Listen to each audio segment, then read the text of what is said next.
अस्सलाम वालेकुम नाज़रीन, सरापर खताब से मुखातिब है। दो तीन अहम खबरें हैं आपके सामने रख देते हैं, लेकिन उससे पहले एक इल्तिजा है। यकीन माने पाकिस्तान में बड़े बुरे हालात हैं, बहुत बुरे हालात हैं। लोगों के पास रोटी खाने को पैसे नहीं है। अगर अपनी शॉपिंग थोड़ी सी कम कर लेंगे या थोड़ा सा आगे बढ़कर हिस्सा डालेंगे, किसी की ईद अच्छी बना ले, बस इतनी गुजारिश है। बाकी आप लोग समझदार हैं, मुझे पता है जो मेरे देखने वाले हैं उनके भी हालात इतने अच्छे नहीं है, लेकिन बड़े बुरे हालात हैं। महंगाई से तबाही निकली हुई, यानी एक दिन के अंदर लाहौर के अंदर 200 वारदातें हुई, 200 लोगों ने वारदातें की हैं। ये बात आपने जहनों में रखनी है। ये जो वारदातों में इजाफा हो रहा है, पाकिस्तान की पढ़ी लिखी मिडिल क्लास है, उनके पास रोटी नहीं है, बच्चों की ईद करवाने के लिए कपड़े नहीं है, लिहाजा अपना हक अदा करें। और ये चोरी चकारी, ये इन चीजों में मजीद इजाफा होगा, इनमें और ज्यादा चीजें बढ़ेंगी। एहतियात भी बरतें। रायगढ़ में यानी मरियम साहबा जहां पर इनका घर है, वहां पर भी बंदे मारे गए। अंदाजा लगा लें 24 घंटों में 200 वारदातें, ये सिर्फ एक शहर में है। कराची के अंदर 60 से 70 लोग मारे गए, कत्ल हो गए। लिहाजा बाहर निकले, एहतियात करें और अपने तौर पर सपोर्ट करें, अपने तौर पर लाजमी दूसरे का हाथ बढ़ाएं, किसी तरह से उनके लिए ईद आसान बनाएं, उनके लिए महीना आसान बनाएं। चूंकि गुज़श्ता रात भी पाकिस्तान के अंदर तकरीबन 4 रुपए बिजली और महंगी हुई है, तो महंगाई का एक तूफान है और बहुत खौफनाक तूफान है। अल्लाह ताला हम सब पर रहम करे। अब जो स्टेटमेंट जिसने बड़ा तकलीफ दी है, बड़ी परेशानी दी है और जिसने हर्ट किया, जाती तौर पर एक तौहीन और तज़ीक महसूस करवाई है, और स्टेटमेंट थी मुस्तफा कमाल साहब की। उनका यह कहना है कि कराची के अंदर चूंकि स्ट्रीट क्राइम्स, डाकू, बदमाश, चोर, डाकू, इनका इजाफा बहुत ज्यादा हो गया है, लिहाजा 3 माह के लिए फौज के हवाले कराची को कर लिया जाए। पाकिस्तान का बिजनेस हब, पाकिस्तान का सबसे बड़ा शहर, तकरीबन करोड़ों की तादाद में वहां पर आबादी है, उसके बारे में मुस्तफा कमाल जो बड़े पुराने घाक किस्म के पॉलिटिशियन, मेयर भी रह चुके हैं, बड़े अच्छे उन्होंने काम भी किए, लेकिन अब वो कह रहे हैं कि ना, कराची को भी फौज के हवाले करने 3 माह के लिए, ताकि ये सारी वारदातें यहां पर खत्म हो। ये वही सियासतदान है, पाकिस्तान का दोगला पॉलिटिशियन है, और ये बदबूदार पाकिस्तान के अंदर जो सियासत की जाती है और कहा जाता है कि फौज सियासत में मुदाखलत कर रही है, ये वही पॉलिटिशियन है जो आकर कहता है कि तुम बॉर्डर के ऊपर चले जाओ, हमें सियासत करने दो।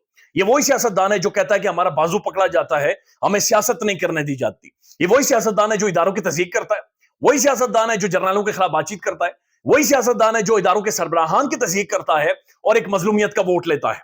इनकी औकात देख लें, इनकी असलियत देख लें, इनकी असल कैपेसिटी और सलाहियत इनकी आप देख लें कि एक शहर के बारे में ये कह रहे हैं कि जनाब हमसे मैनेज नहीं होता, यहां पर फौज को बुला लें। अब हालात क्या है कराची शहर के, में तारिक मतीन साहब ने इसके ऊपर खुलकर वीडियो भी की है। कराची के अंदर तकरीबन 40,000 पुलिस वाला है, वहां पर 40,000 पुलिस वाला मौजूद है। इसके अलावा बाकी महकमे भी हैं जो हुकूमत के अंडर आते हैं। 40,000 पुलिस वाला है। उन 40,000 पुलिस वालों में से 24,000 पुलिस वाला सिर्फ इन वीवीआईपी के प्रोटोकॉल के ऊपर लगा हुआ है। 40 में से आधे पुलिस वाले 40,000 में से सिर्फ इनके प्रोटोकॉल के लिए, इनके लिए सड़कें बंद करने के लिए, सड़कें खोलने के लिए, इन्हें सलूट मारने के लिए, इनके आगे गाड़ियां, इनके पीछे गाड़ियां लगाने के लिए मौजूद है। और ये कह रहे हैं कि जनाब हमसे कराची ठीक नहीं होता, हमसे स्ट्रीट क्राइम मैनेज नहीं हो रहा, लिहाजा वहां पर फौज को बुलाएं और फौज ये सारे मामला ठीक करे। अगर फौज ने पीएसएल भी करवा कर देनी है, फौज ने एग्रीकल्चर भी ठीक करनी है, फौज ने नादरा भी चलाना है, फौज ने तालीम भी चलानी है, अगर फौज आकर तुम्हारी जब सैलाब आ जाए तो तुम्हें तुम्हारी नालियां भी आकर साफ करे, तो फिर बेहतर है जनाब तुम लोग बैठ जाओ, नहीं चलाने दो, फिर मुल्क उन्हीं के हवाले कर दो। फिर ठीक है, इसको कह दें कि मार्शल लॉ जरूरी है मुल्क के अंदर, फिर ये कह दें कि जनाब एक इदारे फौज के अलावा पाकिस्तान के अंदर कैपेसिटी नहीं है, पाकिस्तान के इदारे आप लोग बर्बाद कर चुके। यानी कराची का बजट करोड़ रुपए का, अरबों रुपए का एक बजट है खाली, लेकिन वो कह रहे हैं कि नहीं जी वो फौज के हवाले कर दें। अंदाजा लगा लें। और फिर यही लोग उठकर फौज की तस्दीक करते हैं, यही लोग उठकर फौज को गालियां देते हैं, और ये लोग पता नहीं किस कैपेसिटी में वोट लेकर आते हैं। ये फिर वोट किस तरह से, वोट नहीं बल्कि डाका मारकर आता है।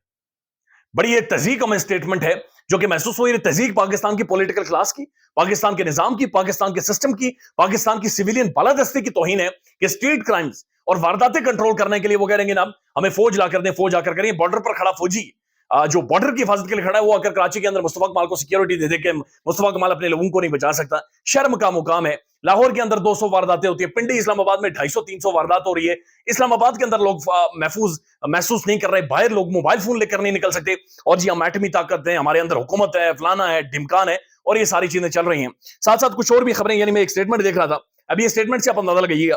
ये इंस्पेक्टर जनरल है सिंध पुलिस के, इन्होंने कहा कि कच्चे के इलाके में शरीफ लोग रहते हैं, लिहाजा वहां का इंटरनेट और जनाब सोशल मीडिया बंद नहीं कर सकते। कच्चे के अंदर वो तमाम तर बदमाश आप जानते हैं, लोगों को बकायदे से उठा रहे हैं, उसके बाद वीडियोस बनाकर जारी कर रहे हैं, व्हाट्सएप इस्तेमाल करते हैं, फेसबुक, टिकटॉक, हर चीज इस्तेमाल करते हैं कच्चे का। पक्के के भी इस्तेमाल करते हैं, पक्के के भी टिकटॉक बनाते हैं, लेकिन कच्चे के ज्यादा बना रहे हैं। तो कच्चे के बारे में आईजी सिंध कहते हैं कि हम वहां का इंटरनेट ही बंद कर सकते, वहां पर शरीफ लोग मौजूद हैं।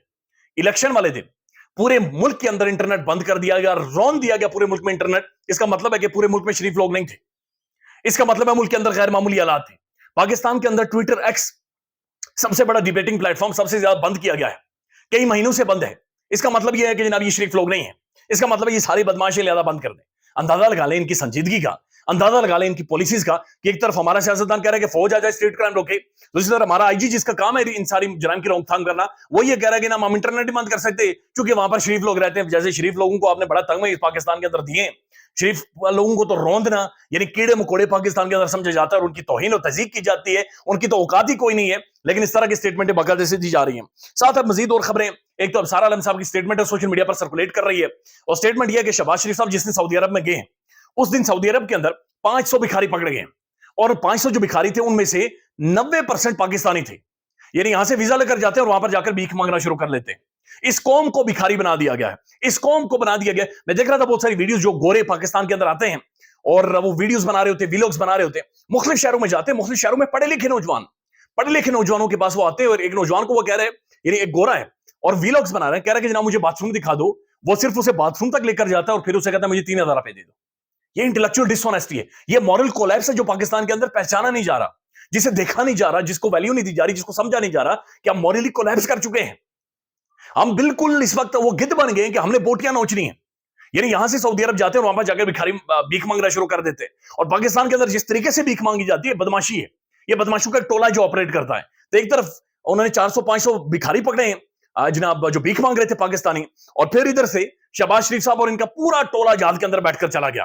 مجھے یہ بتائیں کہ محمد بن سلمان کیا سوچ رہا ہوگا, فرق کیا دیکھ رہا ہوگا. ایک طرف یہ ٹولہ جو محمد بن سلمان سے ایک سوفسٹیکیٹڈ وے میں بھیک مانگنے گیا ہوا ہے, اور ایک وہ ٹولہ جسے ان سب نے یہاں سے باہر کیا ہوا ہے, جس کے ریمیٹنس پر یہ چلتے ہیں, وہ سب وہاں پر جا کر بھیک مانگ رہے.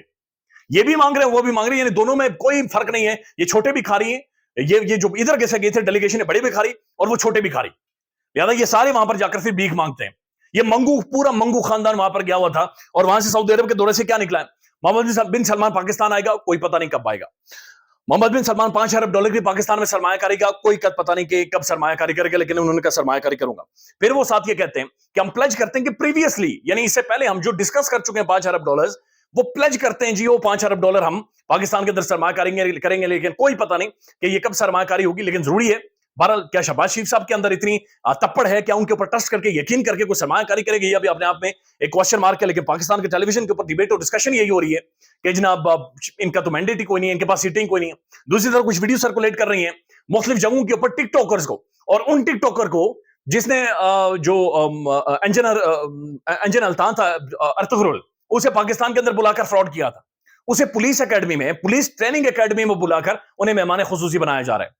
یعنی ہمارے پولیس والے ایک ٹک ٹاکر کو بلا کر اسے مہمان خصوصی رکھ رہے ہیں, اور دیسی معاملات کو چلا رہے ہیں, اور مہمان خصوصی انہیں بٹھا کر باقاعدہ سے فنکشن کیا جا رہا ہے, اور دیسی معاملات پاکستان کے اندر چلائے جا رہے ہیں. ساتھ کچھ اور بھی خبریں جو پاکستان کے اندر ڈسکس ہو رہی ہیں. ایک تو شہریار آفریدی صاحب کی اسٹیٹمنٹ ہے, گزشتہ رات بھی وہ حامد میر صاحب کے شو میں آتے ہیں, اور ایک دفعہ پھر انہوں نے کہا کہ پارٹی کے اندر موجود ہیں, یعنی ایسے لوگ موجود ہیں جو پلانٹڈ ہیں, ایسے لوگ موجود ہیں جو غدار ہیں, ایسے لوگ موجود ہیں جو کسی اور لوگ کے ہیں, اور وہ پارٹی کے عہدوں کے اوپر قبضہ کر بیٹھے ہیں, اور وہ فیصلے خود کرتے ہیں. اور ظاہر ہے ان کی بات درست بھی ہے, کیونکہ پارٹی کی جو اصل چہرہ ہے وہ غائب ہے.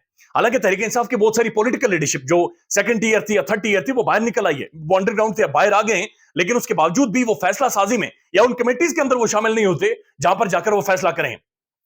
اس سے پہلے جو پی ٹی آئی نے پولیٹیکل کمیٹی بنائی تھی اس کے اندر چند لوگ موجود تھے, بعد میں بھی 4 لوگ شامل کیے ہیں, لیکن ایک کمیٹی نہیں فارم ہو رہی کہ جس کے اندر تمام تر وہ چہرے شامل ہوں جنہوں نے مار کھائی ہے, جو عمران خان کے ساتھ شروع سے لے کر آخر تک کھڑے رہے, جن کا ایک کردار ہے, جن کی شخصیت ہے, پرسنالٹی ہے, جو پولیٹیکل معاملات کو سمجھتے ہیں, سیاسی طور پر انگیج کر سکتے ہیں, وہ سامنے آئے اور وہ اپنی جگہ کے اوپر موجود ہوں. نون لیگ کے بارے میں بھی اسی طرح کی گفتگو اور بات چیت ہو رہی ہے کہ نون لیگ جناب میاں نواز شریف صاحب کے اوپر پابندی لگا دی ہے کہ ملک سے باہر نہیں جا سکتے, اور میاں صاحب پاکستان کے اندر ہوں گے.